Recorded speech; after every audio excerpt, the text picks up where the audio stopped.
Jennifer, I remember the first time I saw an iPad, and I was struck with how few buttons are on that thing. I know what you mean. The iPad is designed to be used primarily by touching its surface, but there are a few physical buttons that we need to explore along with their functions. Well, let's start with the power button, or what Apple calls the wake sleep button. And this is located at the top of the iPad, which brings us to the question, where is the top? That's a great place to start. And let's solve this problem by first taking a look at the iPad and holding it vertically. Make sure to place the circle button at the bottom. We'll get back to this button in just a second. All right, next, locate the top edge of the iPad and run your finger along it. The wake sleep button is located here. Press and hold down on this button to turn your iPad on. You're going to see the Apple logo when the iPad is turning on before being taken to the home screen. Once the iPad is turned on, this same wake sleep button can be used to save the iPad's battery by putting it into sleep by quickly tapping on it once. Notice the screen will go black, but the iPad is still powered on. It's using just a little bit of energy in this mode. Well, tap this button again quickly to wake the iPad and to continue to use it.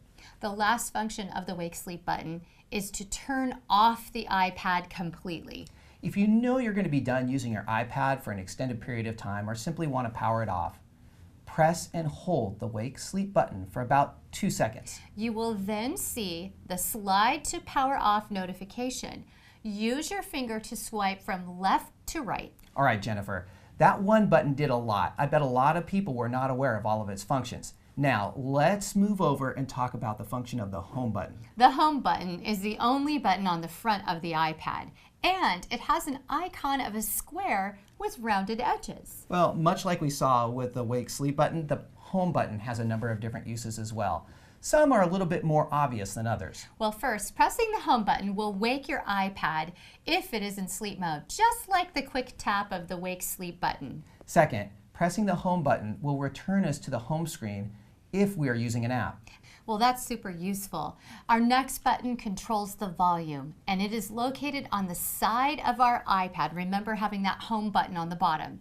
Good point of reference for us. Some models of the iPad have just one button that controls the volume, while other models have 2 buttons to control the volume. So what you're going to want to do here is press the volume button closest to the top to increase volume, and press the side closest to the bottom to decrease the volume.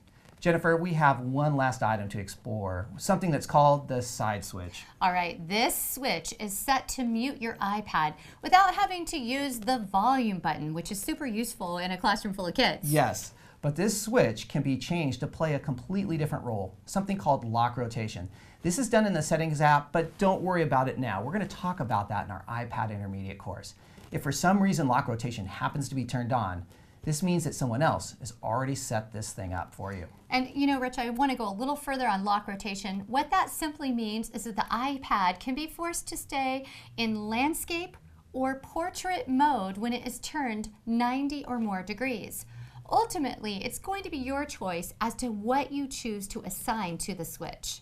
All right, we covered all of the buttons and the switch on the outside of the iPad, and now it's time to move on. Well, check out our next episode on basic gestures to begin exploring how to interact with the iPad in a quick and easy way.